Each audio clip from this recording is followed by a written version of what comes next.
My name's Eric Crump. I'm with the Homewood-Flossmoor Chronicle. Welcome to our Meet the Candidates video interview series. This morning we're talking with Flossmoor Mayor Michelle Nelson, who's running for re-election in the April 1st ballot.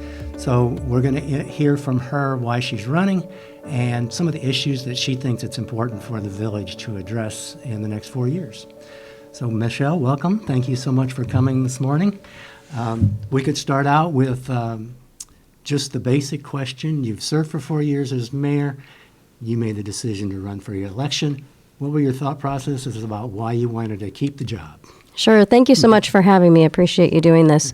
My goals for the next 4 years are very similar to my goals starting out 4 years ago, which were to promote Flossmoor, grow Flossmoor, fix our infrastructure, and improve services. Those are items that you constantly need to work on to benefit the community. Okay. The issues you mentioned, infrastructure especially, is a big one you've worked a lot on. The village has made progress. Maybe you can tell us about some of the projects that were done in the past few years, and then we could talk about what the next steps are. Sure. So when I came into office in 2021, the Biden infrastructure bill had just been enacted. And seeing that enactment, I knew that we had to get to work right away to start securing some federal grants, which is something that we previously had not done. So we started going after federal grants and state grants for infrastructure projects, mostly flooding. That's what those type of grants fund. We've brought in over $7.4 million worth of grants since 2021 when I took office, which is a record for the village. Most of that going towards flood mitigation, other projects that support police and fire services, and then also, of course, a big $1.3 million grant for the downtown renovation that will happen this summer in 2025. The work that's happened, where a bulk of the money has gone, is the flooding on Berry Lane and the viaduct project. Berry Lane was completed a few years ago. This past summer, we completed the Heather Hill Basin, and then over the course of the next year or so, we will be doing the work from the viaduct to the basin to get everything connected and tied together. And again, bringing in more grant money to help offset residents' tax burden.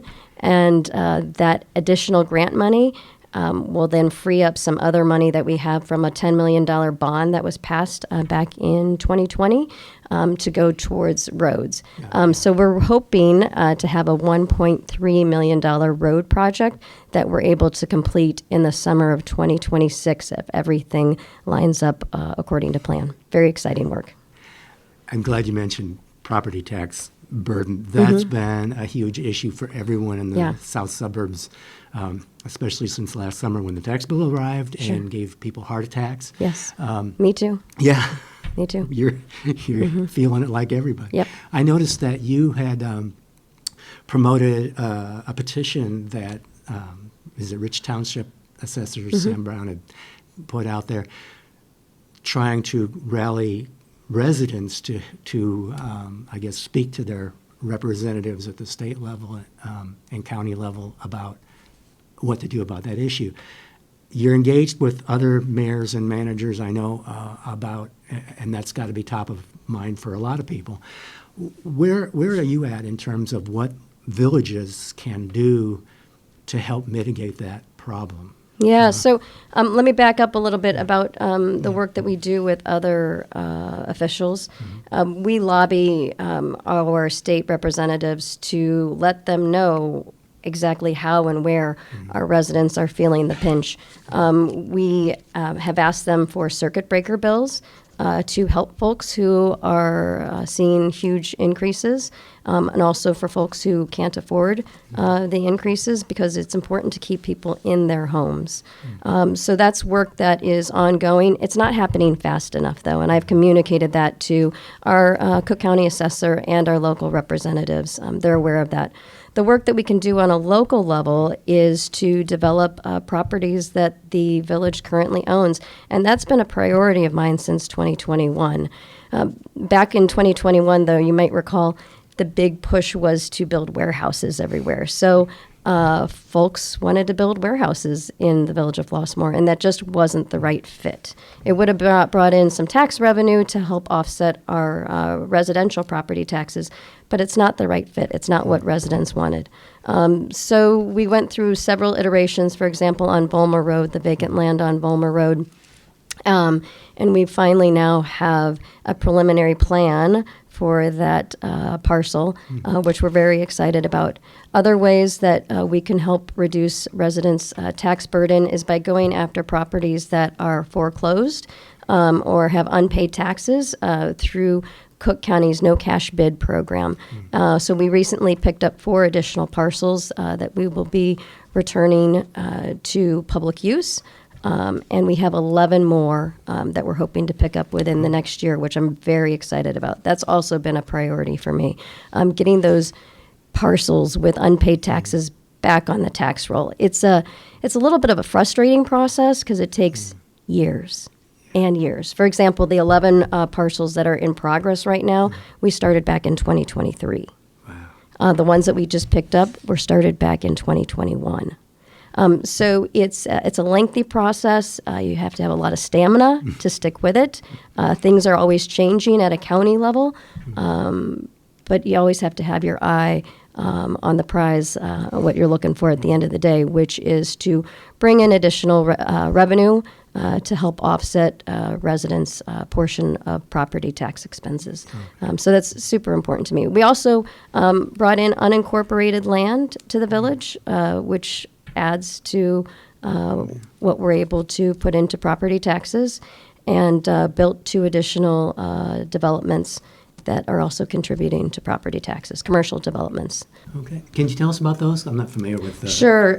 So the land that was brought in was Oasis, House of Refuge, palliative care. So that was an unincorporated Flossmoor. We were able to incorporate that, and now they are contributing to our tax base, which is great. And then we also have Dunkin' Donuts and Rainbow Cone, which were new properties that were built and also contribute to our tax base. That and several other new businesses, not new construction, but new businesses that also contribute to the tax base. Speaking of businesses, I know you're working hard to get more businesses into town because it helps the local economy, it helps the tax burden for residents. I've also heard of some small businesses, especially maybe downtown, but the small businesses always have a tough go sometimes.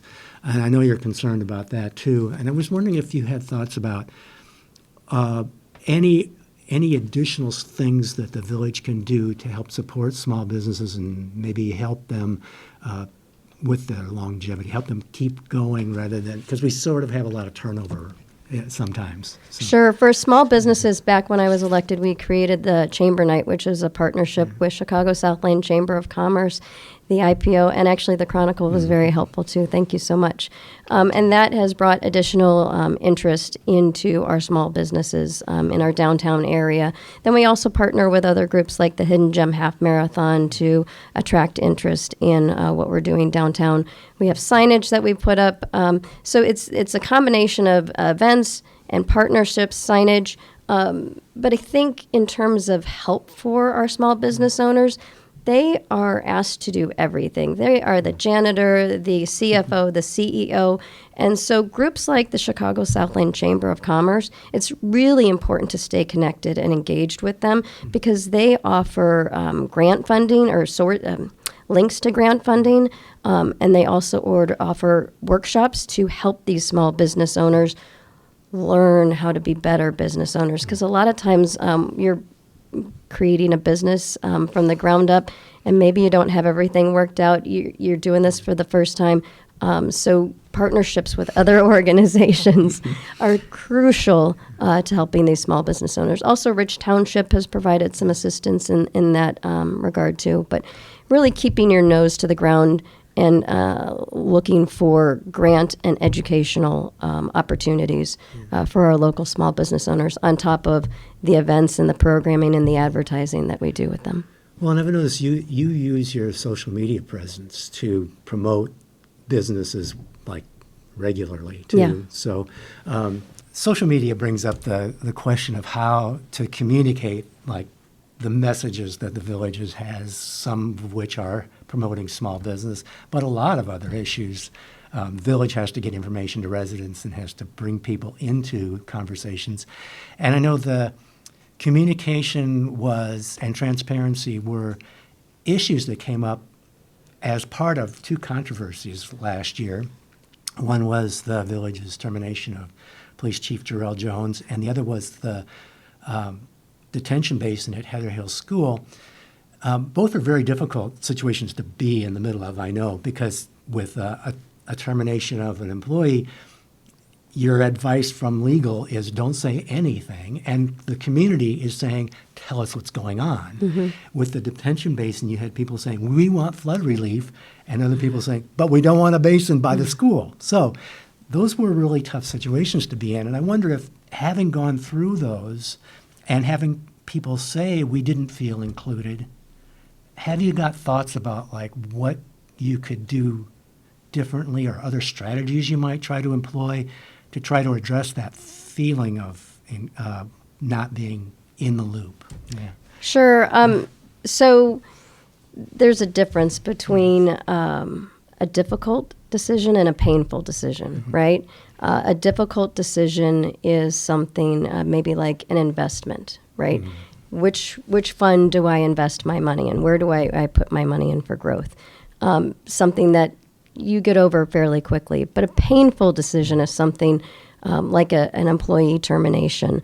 Mm-hmm. And so it wasn't a difficult decision. It was the right thing to do, mm-hmm. but it was painful. And being in the middle of that, but knowing that you're doing the right thing to protect the interests of residents is something that's really important to me. We have improved communication throughout the village since I took office. We now publicize every meeting on social media, which wasn't something that we used to do before, along with a recap afterwards. So it's been really important for us to get the word out as to how residents can get involved and really encourage them to be a part of the process. With an employee issue, that's not something that you're going to host forums on. It's a very private, personal matter, and there are repercussions if someone was to go outside of that box. For the detention basin, though, however, there were about over 30 different ways that we tried to engage residents. Print, letters to homes, newsletters, social media, presentations at other local boards. And those are all things that we're going to continue to do to reach out. I even go to now the Heather Hill Homeowners Association. They just started up recently. They have about 30 to 40 homeowners present at every meeting. It's a fantastic way to engage the community. I also attend Flossmoor Hills Homeowners Association meetings. That's another great way to outreach. Maybe they're not going to come to a village board meeting. Maybe that doesn't work with their schedule. But for me to go out and actively look for ways to engage and pull people in where they're at, that's something that I will continue to do because I think it's really important. And again, I want to just applaud the Heather Hill Homeowners Association because it's really great to see neighbors coming together to look at how they can do better to support each other and work together for the betterment of the village. It's neat. Yeah. And connect with the village. I know you were at their meetings before they were an organization, even. Yeah, right? They were having meetings outside in the grass, and I went to them. And I wasn't necessarily invited, but I thought it was important to be where I could get feedback from more folks. So I'm constantly always looking for that feedback loop. We might not always disagree. There are some folks that, like you said at the beginning, they want this, but they don't want that. But we do try to find ways to compromise to bring folks together, and I'll continue to try to do that. Okay, great. I want to shift to another question that a year ago I wouldn't have imagined would have to ask.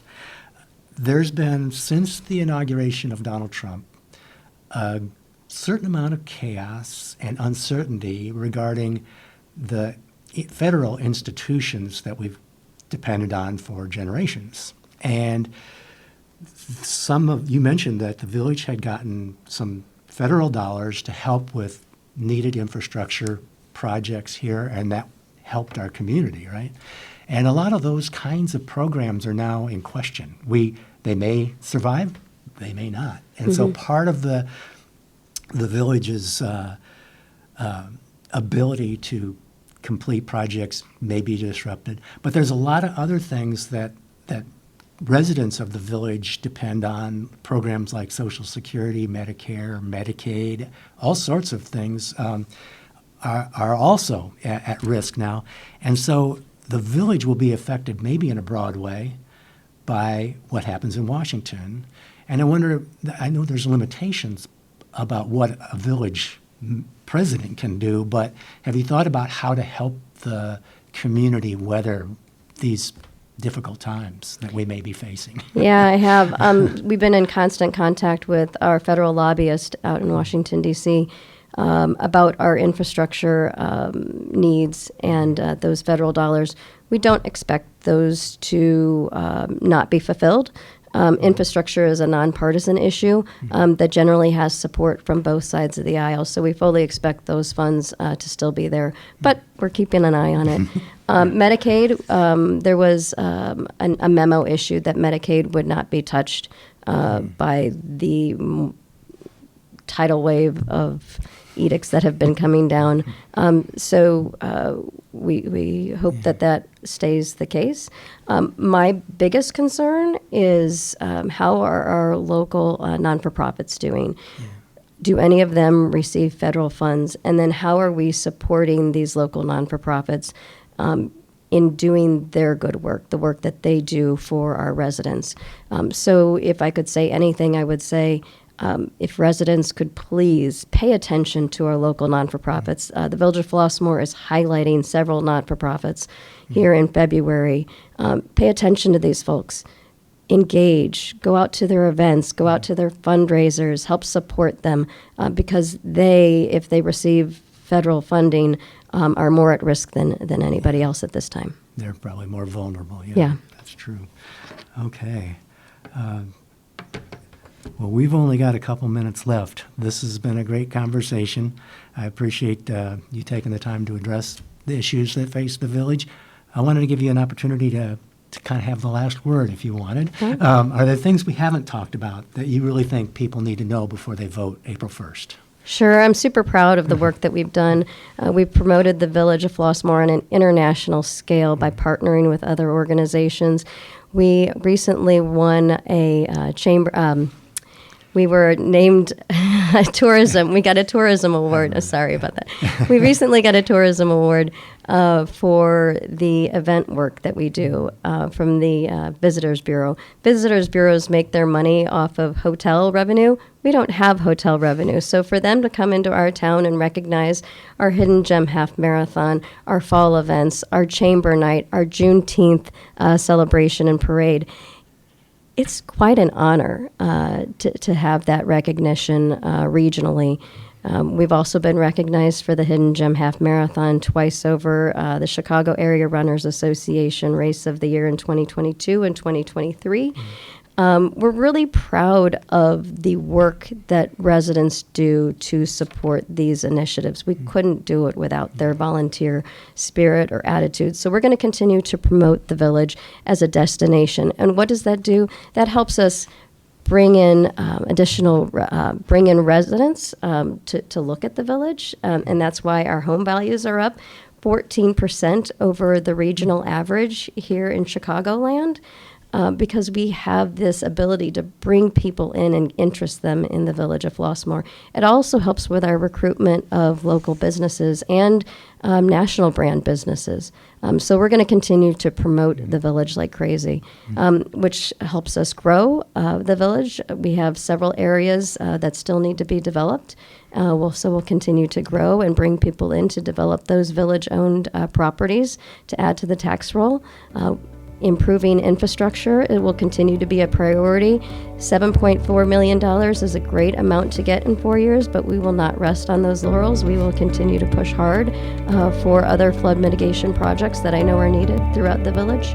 And then improving services is something that we constantly strive to do, combining staff positions, improving communication. Those are all super important for making our village more connected and welcoming. So thank you so much for the opportunities to sit down today. I really appreciate it. Okay, thank you again.